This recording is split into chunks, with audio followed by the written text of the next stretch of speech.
had been working on a number of ideas and sort of not sure what, I don't know, I was trying out different things, trying to kind of find a way to articulate some sort of feeling, like a kind of, like something, I guess, related to like depression, like a feeling of like heaviness or sort of like endless downward motion, with no sort of proprioceptive framework, or just like a kind of black ooze or something, but to try to figure out how to articulate that in form, not to create like an image of it, but to be able to kind of like evoke that feeling, or create, like make something that could kind of like be adjacent to that feeling. And I had been working in this like duvetine material, which is used for like to black out light, but I wasn't sort of like, it wasn't working for me. And then I was like visiting my mom's house in Arizona, and she's like she has like a garden that she works on a lot, and is like collecting a lot of materials from this like thrift store where she works, and she had like this collection of these kind of garden like gazing ball spirals, and they were all kind of different, and they were like spinning in the wind, and it was like, it was really this kind of like hypnotic thing. Like it was really kind of working on me, and it was sort of wistful, like it was both sad and also kind of like truly transcendent in this very like mundane kind of way. And it was like, I don't know, it was an object that I had encountered that had this kind of real affect, which I'm always interested in, like some way in which like a consumer product is made, like, I don't know how, like how is a consumer product made, especially not one that's like, I don't know, designed by somebody or has a kind of like really directed intention. It's like kind of like some sort of like almost like collective subconscious or something that brings this thing into existence.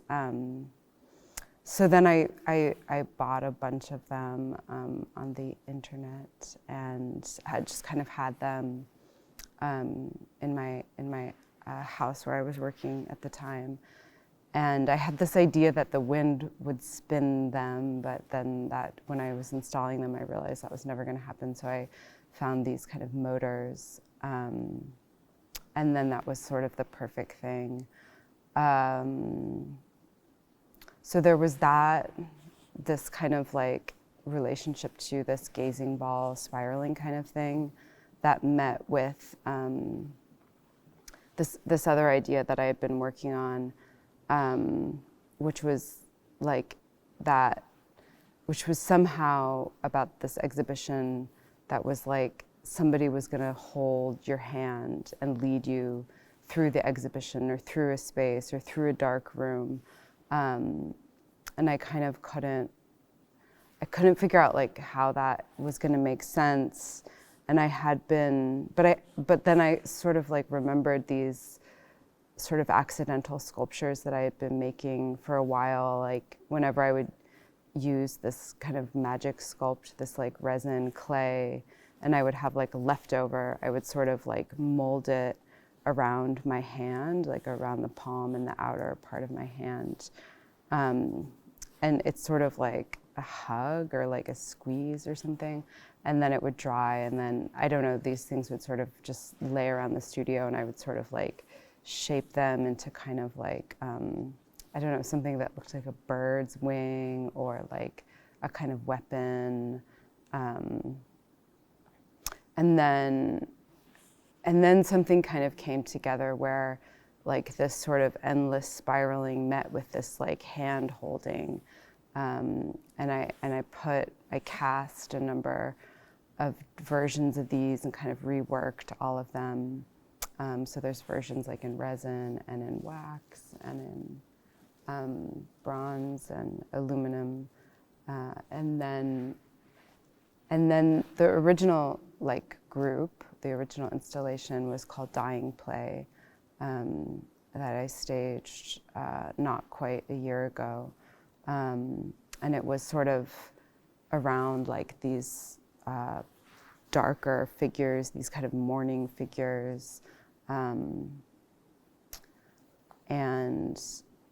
for this installation in Rome, I was like wanting to explore what would be the opposite of this kind of like dark, black ooze of death and despair and like obliteration or like void or something. And this kind of came up when I was first working on them, but like the sort of spiraling, like if it's turned up, has some relationship to this idea of like a Kundalini awakening. And like in LA where I've been living, you know, it's like there's this universe of this kind of like self-help, pseudo-spiritual, like charisma leader-driven, like universe. I don't know. I got very fascinated with this one woman called Guru Jagat, who was like the inheritor of this kind of Kundalini project. Good luck editing.